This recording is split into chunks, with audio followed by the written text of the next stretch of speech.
Well, this is going to be my behind the scenes. It's what I've been up to, it's how I've made the advert, so enjoy.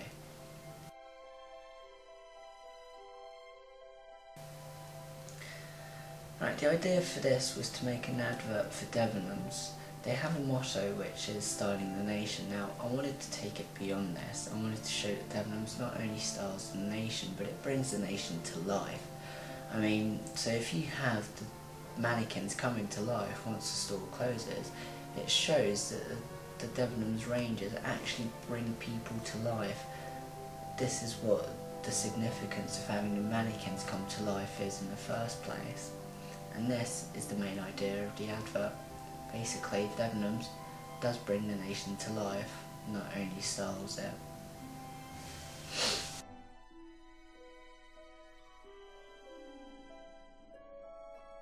Now, the casting was quite difficult because, to begin with, I was going to use dancers, but unfortunately the dancing director which I had been put through to in the end didn't get back to me.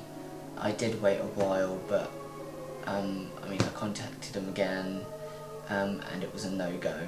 So unfortunately my initial idea to use dancers for this project went down the drain, which I was quite disappointed about because I was actually looking forward to that. So I had to resort to just getting normal actors who will more than likely be capable of doing the job, but at the end of the day they're not dancers, so I'm not expecting as much from them in the way of movement as I was expecting before.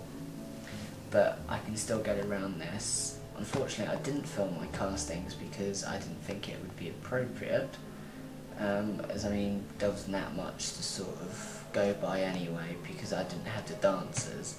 So the casting process was slightly different. I just approached a few people.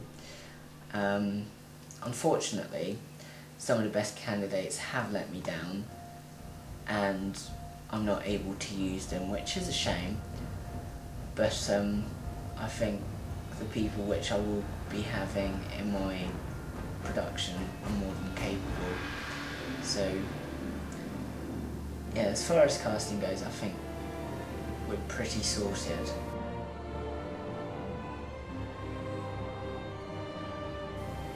Right, one big problem which I've had for this project was costume. It was extremely difficult to get it right. I mean, I've tried quite a few things, but it was extremely difficult. To start off with, we made some paper mache masks using balloons and newspapers to create this. What this was going to be, it was going to be a shell which the actor would put on, and basically the idea of this was to kind of take any sort of facial features away and to have a rigid surface for the material overlay which would cover the face. Now, I had to make these little buttes. At the end of it all, I found that it was pretty difficult to get a head shape right, having it homemade, so I had it made in white anyway, and I also made it in black as well because I wanted to portray different sort of types of mannequin which are available in store, and also it can represent different races in society as well. So at the end of it all, this didn't quite work out because basically the headgear did look very sack-like and it didn't exactly work how I wanted it to initially.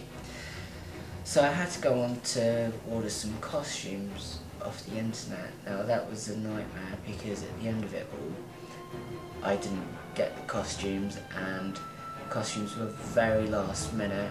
I think it will work, but at this stage I'm not entirely sure, but we'll see. We'll just have to see on the day, really. It's one of those things.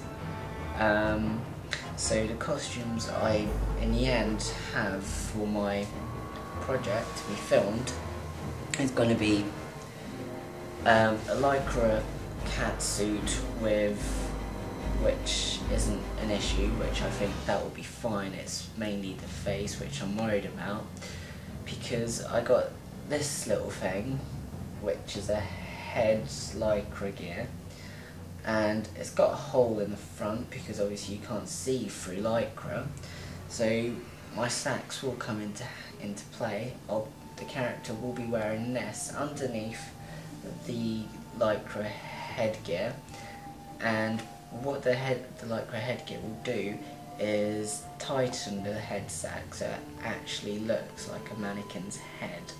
And then obviously with the catsuit polo necks, it will hide most of the wrinkles, etc., all the little defects which there will be.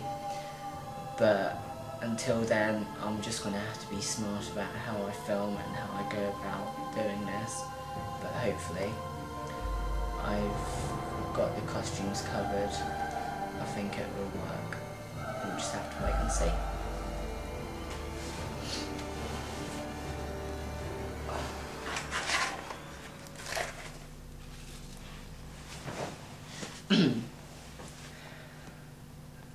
Alright, casting take one. Now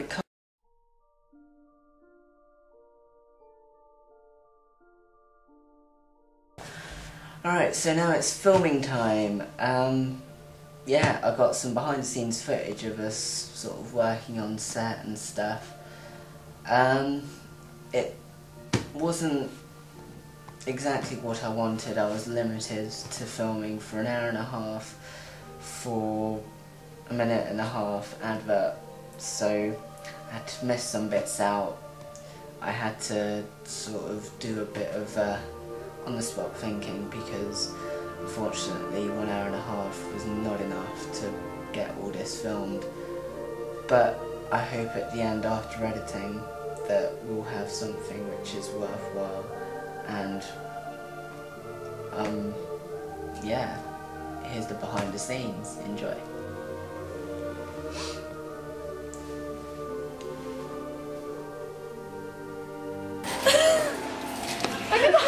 Gabs, come on. I can hardly see you. Wait. Well, obviously. Well done.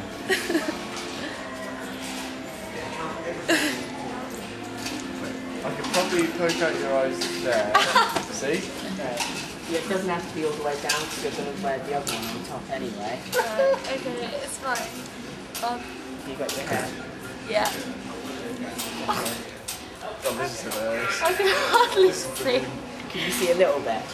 Just about. You have to guide me places. Right. Where am Hang on, I need my like fringe up my face. Oh, she got your fringe. Got the sort of fringe. Oh, this is like so weird. No, I can see the fringe. Okay, so that one will be alright. Right, you ready for the next one? Yeah, I think. Oh.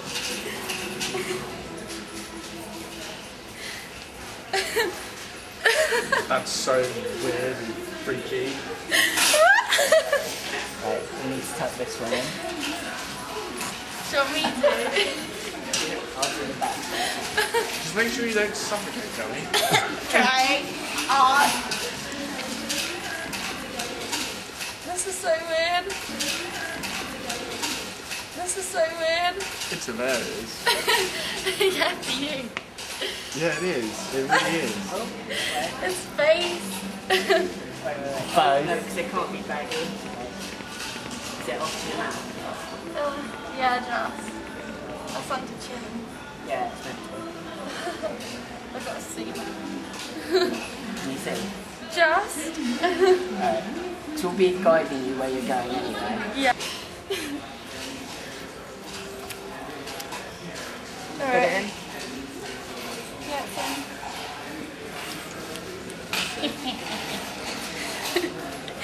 I feel like a gimp. I feel like a proper bunny. Right, Gabby, if you come down this way. You've got to watch this, it's just going to trip over.